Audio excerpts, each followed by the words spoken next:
So எப்படி வந்து ஒரு மோத்திலால் ஓஸ்வால், அதுக்கப்புறம் எஸ்பிஐ மியூச்சுவல் ஃபண்ட் கம்பெனி இந்த மாதிரியெல்லாம் இருக்குதோ அந்த மாதிரியான ஒரு வேலையை இந்த கம்பெனி பண்ணுறாங்க. அது இல்லாமல் ஒரு லேர்னருக்கு வந்து புதுசாக ஆர்டிகல் பப்ளிஷ் பண்ணுறது, எப்படி மியூச்சுவல் ஃபண்டை அண்டர்ஸ்டாண்ட் பண்ணணும், அதில் எப்படி இன்வெஸ்ட் பண்ணணும் அப்படிங்கிற கைடன்ஸ் கொடுக்குறதுன்னு நிறைய வேலைகளை இந்த கம்பெனி ஒரு எஜுகேட்டராகவும் பண்ணிக்கிட்டு இருக்காங்க.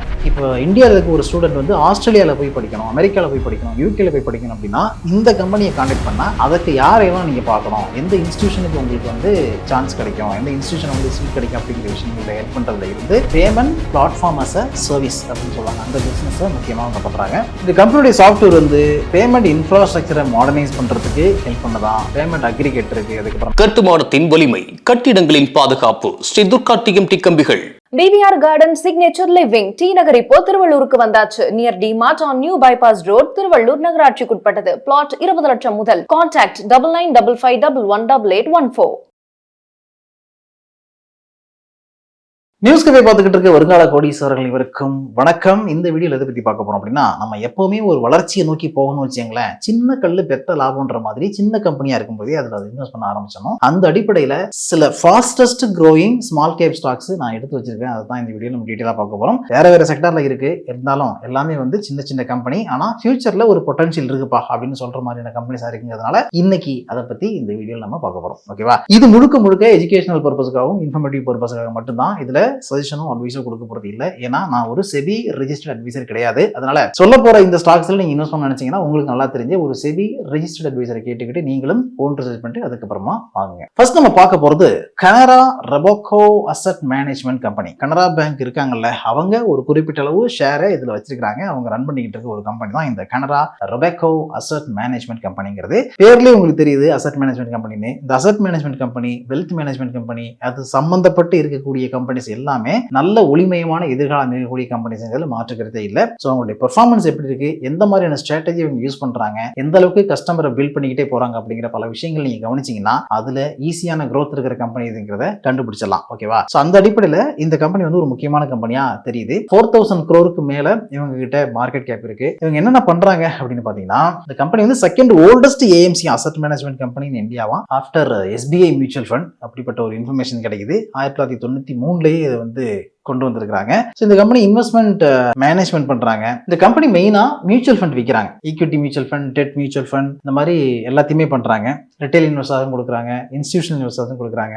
உள்ள போய் பார்த்தீங்கன்னா எக்கச்சக்கமான ஃபண்ட்ஸ் எல்லாம் இருக்கு. கன்சப்ஷன் ஃபண்ட் இருக்கு, டாக்ஸ் சேவிங் ஃபண்ட் இருக்கு, ரொபேக்கோ ஃபோக்கஸ்ட் ஃபண்ட் இருக்கு, அதுக்கப்புறம் வந்து லார்ஜ் அண்ட் மிட் கேப் ஃபண்ட்னு சொல்லிட்டு எல்லா வகையான மியூச்சுவல் ஃபண்டையும் இங்க கொடுக்குறாங்க. ஸோ எப்படி வந்து ஒரு மோத்திலால் ஓஸ்வால், அதுக்கப்புறம் எஸ்பிஐ மியூச்சுவல் ஃபண்ட் கம்பெனி இந்த மாதிரி எல்லாம் இருக்குதோ அந்த மாதிரியான ஒரு வேலையை இந்த கம்பெனி பண்றாங்க. அது இல்லாம ஒரு லேர்னருக்கு வந்து புதுசாக ஆர்டிகல் பப்ளிஷ் பண்றது, எப்படி மியூச்சுவல் ஃபண்டை அண்டர்ஸ்டாண்ட் பண்ணணும், அதில் எப்படி இன்வெஸ்ட் பண்ணணும் அப்படிங்கிற கைடன்ஸ் கொடுக்குறதுன்னு நிறைய வேலைகளை இந்த கம்பெனி ஒரு எஜுகேட்டராகவும் பண்ணிக்கிட்டு இருக்காங்க. ஸோ இந்த கம்பெனியை பொறுத்த வரைக்கும் ஓரிக்ஸ் கார்பரேஷன், அதுக்கப்புறம் கனரா பேங்க், இவங்க ரெண்டு பேரும் சேர்ந்து தான் ரன் பண்றாங்க. அவங்க தான் வந்து main promoter. Share holding pattern பார்த்தீங்கன்னா அவங்க ரெண்டு பேருமே ஒரு 75% சேர்த்து வச்சிருக்காங்க. கனரா பேங்க் 38%, அந்த ஓரிக்ஸ் கார்பரேஷன் வந்து 37% ஹோல்ட் பண்ணிட்டு இருக்காங்க.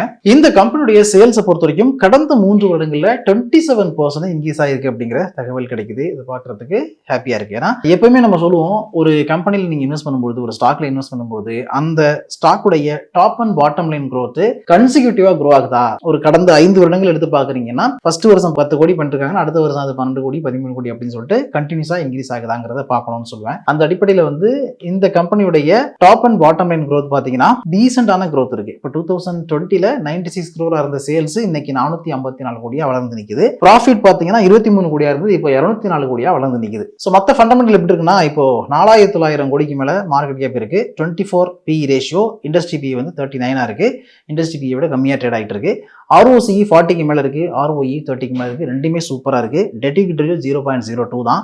ஸோ டெட் வந்து 17.6 கோடி வச்சிருக்காங்க. ஃபேஸ் வேல்யூ 10 ரூபாயா இருக்கு. ஸோ இன்னைக்கு 248 ரூபா ரேஞ்சில் ட்ரேட் ஆகிட்டு இருக்கு இந்த ஷேர். ஒருவேளை ஸ்பிளிட் கொடுத்தாங்க அப்படின்னா 10 ஸ்பிளிட் ஆகும். 540 கோடிக்கு மேல ரிசர்வ் வச்சிருக்காங்க. அடுத்து நம்ம பாக்குறது கிறிசாக் அப்படிங்கிற கம்பெனி. இந்த கிறிசாக்ங்கிற கம்பெனி எஜுகேஷன் லைன்ல இருக்கிற ஒரு கம்பெனி. அதாவது B2B எஜுகேஷன் பிளாட்ஃபார்மை கனெக்ட் பண்றாங்க. ரெக்ரூட்மெண்ட்டுக்கு இவங்க ஹெல்ப் பண்றாங்க. இப்போ இந்தியாவில் இருக்க ஒரு ஸ்டூடெண்ட் வந்து ஆஸ்திரேலியாவில் ஆஸ்திரேலியால போய் படிக்கணும், அமெரிக்கால போய் படிக்கணும், யூகேல போய் படிக்கணும் அப்படின்னா இந்த கம்பெனியை கான்டாக்ட் பண்ணா அதுக்கு யாரையெல்லாம் நீங்க பார்க்கணும், எந்த இன்ஸ்டிடியூஷனுக்கு உங்களுக்கு வந்து சான்ஸ் கிடைக்கும், எந்த இன்ஸ்டிடியூஷன் உங்களுக்கு சீட் கிடைக்கும் அப்படிங்கிற விஷயங்கள்ல ஹெல்ப் பண்றதுல இருந்து அவங்களுக்கு பிளேஸ்மெண்ட் கொடுக்கறதுக்கான சப்போர்ட் வரைக்கும் நிறைய வேலைகளை பார்க்குற ஒரு வேலையை தான் இந்த கம்பெனி பார்க்குது. 10,000க்கு மேற்பட்ட ரிஜிஸ்டர்ட் ரெக்ரூட்மெண்ட் ஏஜென்ட்ஸ் அக்ராஸ் 75 கண்ட்ரீஸ்ல இந்த கம்பெனிக்கு இருக்கிறாங்களா. இந்த கம்பெனியுடைய லாஸ்ட் 3 இயர் ரெவன்யூட சிஏஜிஆர் growth நீங்க பாத்தீங்கன்னா 60% மேல இருக்கு. நல்ல growth காமிச்சிருக்காங்க. அதே மாதிரி ப்ராஃபிட்டும் 30% கிட்ட இருக்கு கடந்த 3 வருடங்கள்ல. அதுவும் டீசெண்டா இருக்கு. இது வரைக்கும் 5.95 லட்சம் ஸ்டூடெண்ட் அப்ளிகேஷன் ப்ராசஸ் பண்ணிருக்கோம்னு சொல்றாங்க. மற்ற விஷயங்கள்லாம் என்ன இருக்கு அப்படிங்கறத இந்த கம்பெனியோட வெப்சைட்ல போயிட்டு நீங்க பார்த்து தெரிஞ்சுக்கங்க. இப்போ ரீசன்ட் குவார்டர்ல பார்த்தோம்னா 392 கோடி ரெவன்யூ, அடுத்தது 95 crore இவங்களுடைய ஆப்பரேட்டிங் ப்ராஃபிட், 24% மார்ஜினா இருக்கு, 74 crore நெட் ப்ராஃபிட் காமிச்சிருக்காங்க. அண்ட் இந்த கம்பெனியுடைய top and bottom line growth எப்படி இருக்குன்னு பாத்தீங்கன்னா இப்போ 2021ல 111 கோடியா இருந்த ரெவன்யூ இன்னைக்கு 1042 கோடியா இன்க்ரீஸ் ஆயிருக்கு. அதாவது 10x மல்டிபிள் growth ரெவன்யூல காமிச்சிருக்காங்க. நெட் ப்ராஃபிட் பாத்தீங்கன்னா 21 கோடியா இருந்தது 219 கோடியா இருக்கு. அதுலயும் 10x மல்டிபிள் ஆயிருக்கு. ஓகேவா, இது ரெண்டுமே வந்து நல்லா இருக்கு. அதாவது நல்ல ஒரு growth ஃபேஸ்ல இந்த கம்பெனி இருக்குன்னு சொல்லலாம். அடுத்தது ஃபண்டமெண்டல் எப்படி இருக்குன்னா 3500 கோடிக்கு மேல மார்க்கெட் கேப் இருக்கு. ஸ்டாக் பி ரேஷியோ 16 தான் இருக்கு. இண்டஸ்ட்ரி 24. அடுத்தது ROCE 52க்கு மேலையும் ROE 40க்கு மேலையும் இருக்கு. பட் டெட்டி கிடையாது. ஸோ கடன் இல்லாம இந்த மாதிரி ROE நல்லா இருக்குன்னா ரொம்ப நல்ல விஷயம். 1.84 கோடி, 1 கோடி 84 லட்சம் தான் கடன் இருக்கு. ஃபேஸ் வேல்யூ 2 ரூபாயா இருக்கு. ஃப்ரீ கேஷ் ஃப்ளோ 127 கோடி வச்சிருக்காங்க. ரிசர்வ்ஸ் 550 கோடி வச்சிருக்காங்க. ஹையஸ்ட் பிரைஸ் 52 வாரங்கள்ல 388, லோவஸ்ட் பிரைஸ் 173, இப்போ 200 ரேஞ்சில் ட்ரேட் ஆயிட்டு இருக்கு. அடுத்து நம்ம பார்க்கறது நெட்வொர்க் பீப்பிள் சர்வீஸ் டெக்னாலஜிஸ். இந்த கம்பெனி ரொம்ப சிம்பிள்ங்க. UPI payment, digital banking, PPAAS payment platform as a service அப்படின்னு சொல்லுவாங்க. அந்த பிசினஸ் முக்கியமா அவங்க பண்றாங்க. இந்த கம்பெனியோட சாஃப்ட்வேர் வந்து பேமெண்ட் இன்ஃப்ராஸ்ட்ரக்சரை மாடர்னைஸ் பண்றதுக்கு ஹெல்ப் பண்ணதான், பேமெண்ட் அக்ரிகேட்டருக்கு, அதுக்கப்புறம் மெர்ச்சன்ட்டுக்கு, அதாவது ஸ்மூத்தான பேமெண்ட் என்ஷூர் பண்றதுக்கு அப்படின்னு சொல்லிட்டு இது எல்லாத்துக்கும் இந்த சாஃப்ட்வேர் ஹெல்ப் பண்ணதுன்னு கொடுத்துருக்காங்க. 700க்கும் மேற்பட்ட மெர்ச்சன்ட் லொகேஷன் இவங்களுக்கு இருக்கு. 15 பேங்க்ஸ் கூட இவங்க டைப் பண்ணிருக்காங்க. வளர்ந்துகிட்டு இருக்கிற கம்பெனி இந்த ஏரியால. இந்த company central bank digital currency டிரான்சாக்ஷனுக்காக CBDC ஸ்விட்ச் இன்ட்ரோடியூஸ் பண்ணிருக்காங்க அப்படின்னு கொடுத்துருக்காங்க. இந்த கம்பெனியுடைய top and bottom line growth எப்படி இருந்திருக்குன்னு பாத்தீங்கன்னா 2018ல 18 crore இருந்த ரெவன்யூ வந்து இப்போ 195 கோடியா வந்திருக்கு. அதே மாதிரி நெட் ப்ராஃபிட் அப்போ 1 கோடியா இருந்தது, இப்போ 41 கோடியா வளர்ந்து நிக்குது. அதாவது ஒரு ஃபர்ஸ்ட் 5 வருஷம் ஸ்ட்ரகிள் பண்ணிருக்காங்க, அதுக்கப்புறம் அப்படியே டேக் ஆஃப் ஆயிடுச்சு. ரீசன்ட் குவார்டர் ரிசல்ட் பாத்தீங்கன்னா 62 கோடி ரெவன்யூ, 13 கோடி ஆப்பரேட்டிங் ப்ராஃபிட், 21% ஆப்பரேட்டிங் மார்ஜின் வந்து டிக்ளைன் ஆயிருக்கு. நெட் ப்ராஃபிட் 12 கோடியா இருக்கு. ஃபண்டமெண்டல்னு பார்த்தோம்னா 3300 கோடிக்கு மேல மார்க்கெட் கேப் இருக்கு. ஸ்டாக்கோட பி ரேஷியோ எக்கச்சக்கமா எகிரி போயிருக்கு. 81 அப்படின்னு. இண்டஸ்ட்ரி 50 தான், அதனால அதிகமாக தான் ட்ரேட் ஆகிட்டு இருக்கு. ROCE 19 மேலையும் ROE 15 மேலே இருக்கு. ரெண்டுமே நல்லா இருக்கு. டெட் ஈக்விட்டி ரேஷியோ 0.03 இருக்கு. 13 கோடிக்கு மேல கடன் வச்சிருக்காங்க. ஃப்ரீ கேஷ் ஃப்ளோ 92 crore நெகட்டிவ்ல இருக்கு. ரிசர்வ்ஸ் 420 கோடி வச்சிருக்காங்க. ஃபேஸ் வேல்யூ இதுக்கும் 10 ரூபாயா இருக்கு. ஹையஸ்ட் பிரைஸ் 52 வாரங்கள 2388, லோவஸ்ட் பிரைஸ் 847, இப்போ 1500 ரூபாய்க்கு மேல ட்ரேட் ஆகிட்டு இருக்கு. இந்த ஸ்டாக் வந்து ஸ்விங் ட்ரேடிங் பண்ணா நல்லா இருக்கும் போல இருக்கே. அப்படியே ஸ்லோப்பா இறங்கிட்டு ஏறுது. அடுத்து நம்ம பார்க்கறது MPS வந்து ஒரு லேர்னிங் சொல்யூஷன் கொடுக்குற கம்பெனி சொல்லலாம். லேர்னிங் எக்ஸ்பீரியன்ஸ் சென்டர் டிசைன் கொடுக்குறாங்க, experiential learning design, consulting service, learning platform அப்படின்னு. இது கம்ப்ளீட்டா வந்து ஒரு எஜுகேஷனல் செக்டார்ல இருக்கிற ஒரு கம்பெனி தான். இவங்க நிறைய பிளாட்ஃபார்ம் வச்சிருக்காங்க. இப்போ கண்டென்ட் ஒர்க் ஃப்ளோ ப்ரொடக்ஷன் பாத்தீங்கன்னா டிஜிகோர்னு வச்சிருக்காங்க, MPS ட்ராக்னு வச்சிருக்காங்க, கண்டென்ட் மேனேஜ்மெண்ட் ஹோஸ்டிங் அண்ட் டெலிவரிக்கு வந்து MEAG பிளஸ்னு ஒன்று வச்சிருக்காங்க, Think 365 வச்சிருக்காங்க, அதுக்கப்புறம் வந்து ஸ்காலர் ஸ்டார் அப்படின்னு வச்சிருக்காங்க. இந்த கம்பெனியுடைய top and bottom line growth எப்படி இருக்குன்னா 224 கோடியா இருந்த சேல்ஸ் இப்போ 768 கோடியா இன்க்ரீஸ் ஆயிருக்கு. டீசென்டான growth இருக்கு. அடுத்தது நெட் ப்ராஃபிட் வந்து 2015ல 61 கோடியா இருந்தது, இப்போ 173 கோடியா இன்க்ரீஸ் ஆயிருக்கு.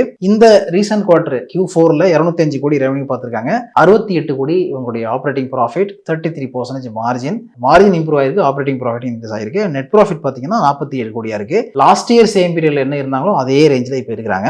மற்ற ஃபண்டமெண்டல் பாத்தீங்கன்னா 3000 கோடிக்கு மேல மார்க்கெட் கேப் இருக்கு. 18க்கு மேல பி ரேஷியோ இருக்கு. இப்போ வந்து இண்டஸ்ட்ரி பி வந்து 8 தான் இருக்கு. அப்போ 8க்கு மேல கொஞ்சம் அதிகமா தான் இது ட்ரேட் ஆயிட்டு இருக்கு. ROCE 39க்கு மேல இருக்கு, ROE 31க்கு மேல இருக்கு. ரெண்டுமே ரொம்ப ரொம்ப நல்லா இருக்கு.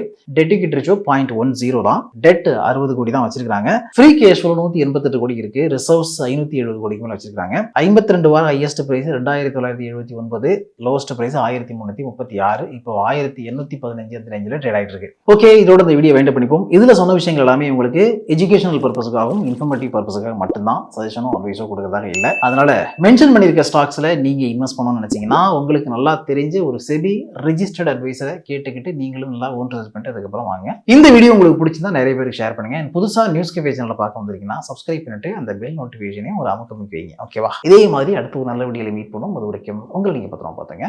Thanks so much. இந்த வீடியோ உங்களுக்கு பிடிச்சிருந்தா லைக் பண்ணுங்க, ஷேர் பண்ணுங்க, கமெண்ட் பண்ணுங்க. மறக்காம பெல் பட்டனை கிளிக் பண்ணிட்டு சப்ஸ்கிரைப் பண்ணிடுங்க.